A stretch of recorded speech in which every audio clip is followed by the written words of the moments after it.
सो अपनी धमाकेदार बल्लेबाजी के चलते कल हमें पंजाब में बड़ा धूम धड़ाका देखने को मिला। पंजाब की टीम बड़ा शानदार तरीके से जीती। और इस वक्त जो मेरे साथ हैं वो है शशांक। शशांक ने अपनी टीम को न सिर्फ हार के मुंह से बाहर ले आए बल्कि उनको एक बड़ी शानदार जीत दिलाई। Shashank, thank you so much हमसे बातचीत करने के लिए, जुड़ने के लिए। और शुरुआत भी मैं इसी से करूंगा कि भाई क्या चल रहा था कल आपके मन में जब आप गए यार। बड़ी खराब स्थिति थी पंजाब की, लेकिन जब आप वहां पहुंचे तो चीजें एकदम से पलट गई। जब बैटिंग करने गया तो मुझे तो बस एक था कि एक अपॉर्चुनिटी अच्छी मेरे लिए, जब संजय सर और ट्रेविस सर ने मुझे बोला कि आज तू 1 नंबर ऊपर जाने वाला है बैटिंग करने, तो मैं काफ़ी कॉन्फिडेंट था कि ये एक अच्छा अपॉर्चुनिटी है मेरे लिए। जीतेंगे, हारेंगे वो एक सेपरेट चीज़ है, बट एक अच्छा अपॉर्चुनिटी है मेरे लिए अपने आप को सेट करने का और मैच जीत तक लेके जाने का। बिकॉज़ जब आप डगआउट में रहते हो तो प्रेशर ऑब्वियसली रहता है। जब आप अंदर खेलते हो शायद प्रेशर थोड़ा कम हो जाता है बिकॉज़ तब आप फेस करते हो बॉल को, बट बाहर बैठे-बैठे प्रेशर ज़्यादा रहता है। तो जब मैं अंदर गया बैटिंग करने तो मुझे बस वही था, बॉल देखना है और रिएक्ट करना है। जैसे पहला बॉल जैसे मैंने खेला, एक अच्छा ऑन ड्राइव आया, तो मेरे दिमाग में हमेशा वही था कि मुझे लास्ट तक लेके जाना है टीम को। जीतेंगे, हारेंगे that's a different thing all together, but मुझे लास्ट तक खेलना है। तो मेरे में हमेशा से वही एक चीज़ था। और ऑब्वियसली जिस तरीके से आशु ने बैटिंग की, जितेश ने आके बैटिंग की, तो वो पूरा गेम का टोन ही चेंज कर दिया उन लोगों ने। तो वो एक सबसे अच्छी बात थी हमारी। नहीं, बिल्कुल ठीक बात है। और कहीं ना कहीं ये भी होता है शशांक की जब बड़े प्लेयर्स, सीनियर प्लेयर्स या जो बड़े नाम होते हैं, फॉर एग्जांपल शिखर पाजी आउट हो गए थे, करण सैमकरन आउट हो गए थे। उसके अलावा आप अगर देखेंगे तो जॉनी बेस्ट, मतलब कोई भी वैसा नाम जो स्टैब्लिश था वो नहीं चल रहा था। आप जब बाहर बैठे हुए थे कहीं ना कहीं आपको लग रहा था यार ये क्या चल रहा है, और मेरे पास ये एक बड़ा मौका है, मैं जाके टीम को जिता सकता हूँ। बिल्कुल, जैसे आपने बोला मौका, मैं वही बोलूँ कि वो मौका जो मेरे पास था कल, क्योंकि आप जब विजुअलाइज़ करते हैं एज़ अ प्रोफेशनल, आप विजुअलाइज़ करते हैं चीज़ों को कि आप टीम को जिता रहे हैं। तो वो मौका था मेरे पास कि इतने साल जो विजुअलाइज़ किया है, इतने महीनों से जो चीज़ हम लोग ड्रीम कर रहे हैं कि अपनी टीम को जिताएँगे, वो एक हकीकत में बदलने का मौका है मेरे पास। तो वो मौका मैंने सोचा ग्रैब कैसे कर सकूँ मैं? तो ग्रैब ऑब्वियसली 120 बॉल का गेम बहुत लंबा होता है। तो जब बैटिंग करने गया तो मैंने एक बार भी स्कोरबोर्ड नहीं देखा। मैं सिर्फ बिलीव कर रहा था कि बॉल देखूँगा और रिएक्ट करूँगा। क्योंकि ऑब्वियसली आप स्कोरबोर्ड देखते हो आप तो लगता है कि 9 ओवर में 110 रन, 10 ओवर में 120 रन, तो प्रेशर फोकट में हमारे ऊपर आता है वो चीज़ें। तो मेरे दिमाग में ये था कि बॉल देके रिएक्ट करना है और अपने स्ट्रेंथ को बैक करना है। कभी-कभी होता है कि हम सुपर शॉट खेल लेते हैं, जो शॉट हमने कभी लाइफ में नहीं खेला हो, वो हम शॉट खेल लेते हैं। तो मेरा वही था कि जो शॉट मैं सालों से खेल रहा हूँ, जिस शॉट को मैं बैक कर सकता हूँ, वो शॉट खेलूँगा और ओवर बाय ओवर जाऊँगा, बॉल बाय बॉल जाऊँगा, रादर देन मैं 4 ओवर बाद का सोच लूँ, 5 ओवर बाद का सोच लूँ, doesn't make sense. Over by over कौन ओवर डाल रहा है, इसको मैं टारगेट कर सकता हूँ, नहीं कर सकता हूँ, क्या बॉल डाल रहा है ये, क्या मैं रीड कर पा रहा हूँ इसको?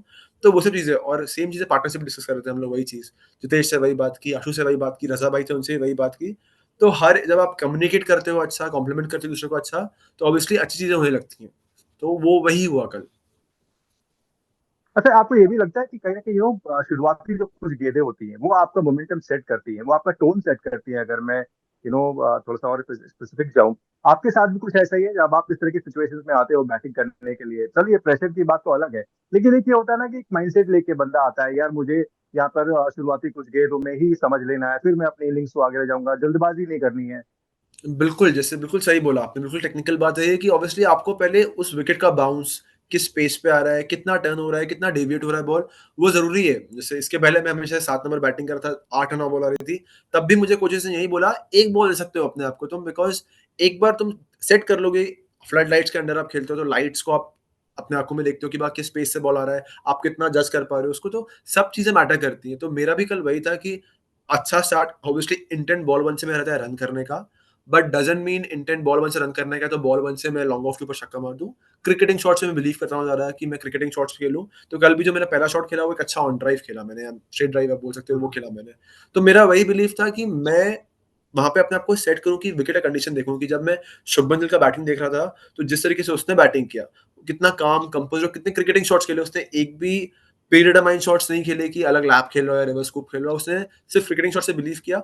और कहीं न कहीं मैं भी उन्हीं चीज़ों पे बिलीव करता हूँ कि अगर आप क्रिकेटिंग शॉट अच्छा खेल सकते हो, तो फिर कोई भी टोटल आप पा सकते हो या कितना भी आप बड़ा रन कर सकते हो। तो मुझे वही बिलीव था कि मैं कल थोड़ा-सा जज करूँ पेस को, विकेट के टर्न कितना हो रहा है, बाउंस को जज करूँ एंड देन फिर डीप लेके जाऊँ। शशांक, चूंकि आप थोड़ा नीचे आके खेलते हैं और वहां पे ना चांसेस आपको कम होते हैं, कि कम गेंदें मिलती हैं, रन का आस्किंग रेट ज्यादा रहता है। अच्छा, हमने देखा है कि अगर फिनिशर का ही टर्म अगर लिया जाए तो अभी तक फिलहाल में जब हम फिनिशर की बात करते हैं तो एम एस धोनी का नाम सामने आता है, दिनेश कार्तिक का नाम सामने आता है, बड़े हार्दिक पांड्या का नाम सामने आता है। अब हाल फिलहाल में रिंकू सिंह भी आ गए हैं उस लिस्ट के अंदर में। आपको लगता है कि कहीं ना कहीं आपका रोल भी उनसे मैच करता है, आपसे भी एक्सपेक्टेशंस वैसी ही, या फिर आपको लगता है कि आप ऊपर भी कंफर्ट का जोन में रहोगे बैटिंग करने के लिए अगर आपको 4 नंबर 3 नंबर में मिले तो? जी, बिल्कुल लाइक एज़ अ बैट्समैन मैं किसी भी नंबर पे फ्लेक्सिबल हूँ करने के लिए 3 से लेके 7 तक। मेरा रोल हमेशा से यही है कि मैच जिताना है टीम को। आप 4 नंबर बैटिंग करो या 7 नंबर बैटिंग करो, ऑब्वियसली 7 नंबर पे बॉल कम मिलती है, आपका माइंडसेट थोड़ा अलग होता है, मैं डिनाई नहीं करूँगा क्योंकि 7 नंबर पे बॉल्स कम मिलती है तो आपको देखना पड़ता है कौन से गैप से, कौन से एंगल्स पे वो क्या डाल रहा है, स्लोअर बॉल से डाल रहा है, यॉर्कर डाल रहा है। आप फील्ड के साथ कैसे प्ले कर सकते हो और 4 नंबर पर थोड़ा टाइम आपको। तो मैं किसी भी नंबर में फ्लेक्सिबल हूँ जो टीम का डिमांड होगा। बिकॉज़ इस स्टेज पे मुझे अपॉर्च्युनिटी मिली है सबसे बड़ी बात मेरे लिए वही है और मेरा मेन एम ये है कि अगर मैं बैटिंग करने जाऊँ तो आई विल मेक श्योर कि मैं मैच खत्म करके आऊँ। चाहे वो 4 नंबर पे जाऊँ या 7 नंबर पे जाऊँ मैं, मेरा मेन एम है कि मैच को मैं खत्म करके आऊँ और टीम के हित पे लेके आऊँ। तो मेरा मेन एम वही है। ऑब्वियसली जो आपने नाम लिए बहुत बड़े नाम हैं लाइक माही भाई, उनसे मेरे काफ़ी इंटरेक्शंस पहले भी हुए हैं। तो उन्होंने हमेशा मुझे वही बोला है कि अपने आप पे बिलीव रखना इम्पोर्टेंट है। आप 3 नंबर पे जाओ, 6 नंबर पे जाओ, 7 में जाओ, अपने आप पे आप बिलीव रखोगे तो सब पॉसिबल है। अगर बॉलर ने अच्छा बॉल डाला, you have to respect it. ऐसा नहीं है कि उसने अच्छा बॉल डाला तो उसको भी आप सोचो कि नहीं, अपने ईगो पे लो आप। तो मेरे लिए भी वही इंपॉर्टेंट है कि मैं बॉल की मेरिट पे खेलूँ और फिर उसके बाद जो होगा that is a and process, वो अलग बात है। अच्छा, अब कल की जीत के बाद ऑब्वियसली पूरे ड्रेसिंग रूम का माहौल चेंज हो गया होगा, एक अलग से कॉन्फिडेंस आ गया होगा। तो अब कैसे आप आगे की जर्नी देख रही है पंजाब की टीम? और स्पेशली अगर हम बात करें कि एक टीम कॉम्बिनेशन, विनिंग कॉम्बिनेशन जो होता है ना, उसको सेट करने के लिए मुझे लगता है कि कल शायद पंजाब जो खोज रहा था उसको मिल गया है। तो अब आगे की राह कितनी आपको लग रहा है कि मुश्किल हो सकती है, या फिर कहेंगे कि नहीं, हमें ट्रैक मिल गया है, हम आगे बढ़ेंगे अब? जी, माहौल बहुत चिल था बट मैं आपको सच बात बताऊँ कि हम लोग ऑब्वियसली इसके पहले 2 मैच हार गए थे, बहुत क्लोज़ मैचेस से हार गए थे। बट शिखर भाई और मैनेजमेंट ने एक चीज़ की है कि हम लोग का माहौल हमेशा से बहुत चिल रहा है। हमने कभी भी बर्डन नहीं आने दिया या कभी भी ऐसा नहीं हुआ है कि बहुत टेंस माहौल हो। शिखर भाई आप जानते हैं एज़ अ इंडिविजुअल उनको कि वो हमेशा से माहौल बहुत चिल रखते हैं। उनका मेन एम यही है कि हम अपना क्रिकेट एक लेवल ऊपर लेके जाएँ। हम लोग को कभी भी बहुत ज़्यादा टेंस या उस हमें हमें उन्होंने फ्रीडम दिया हुआ है कि जाओ और एक्सप्रेस करो अपने आप को। तो कल भी वही था, ऑब्वियसली जीते, सब लोग के स्माइल्स थी, सब लोग बहुत खुश थे।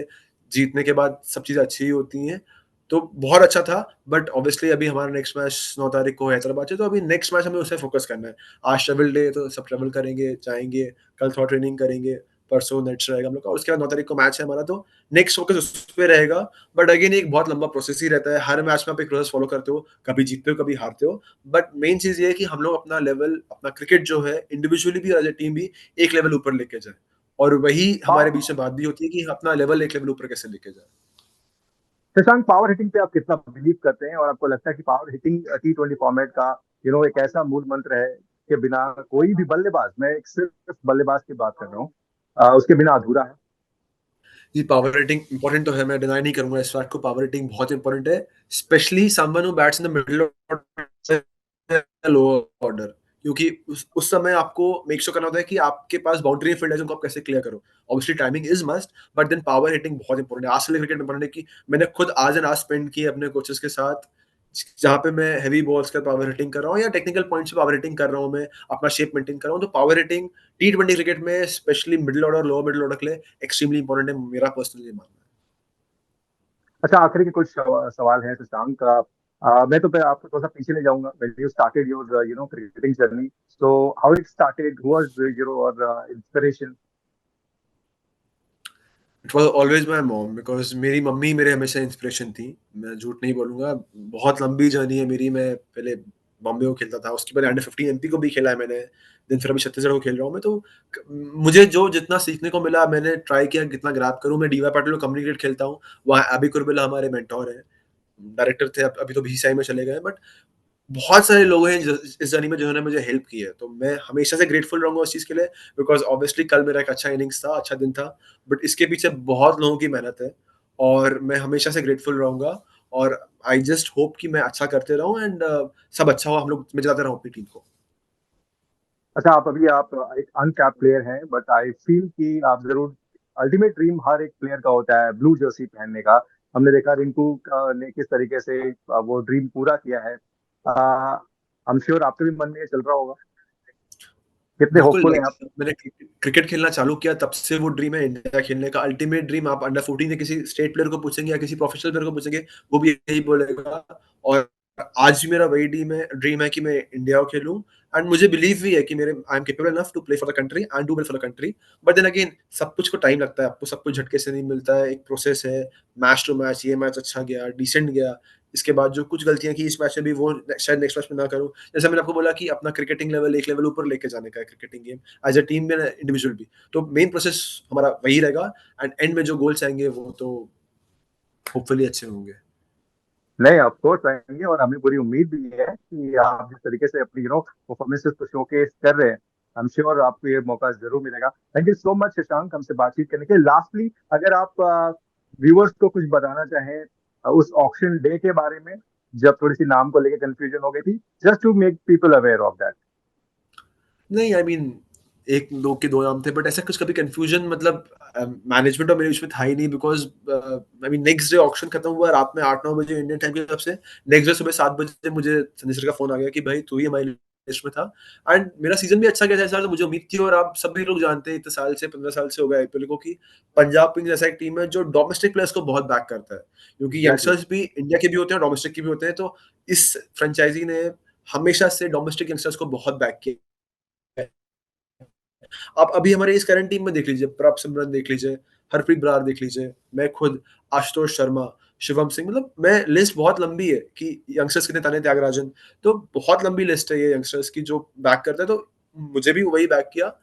2 लोग सेम नाम के थे, तो थोड़ा-सा ग्लिच हो गया, बाकी तो ओनर्स हो गए, टीम कोचेस हो गए, सब लोग काफ़ी वेलकमिंग थे।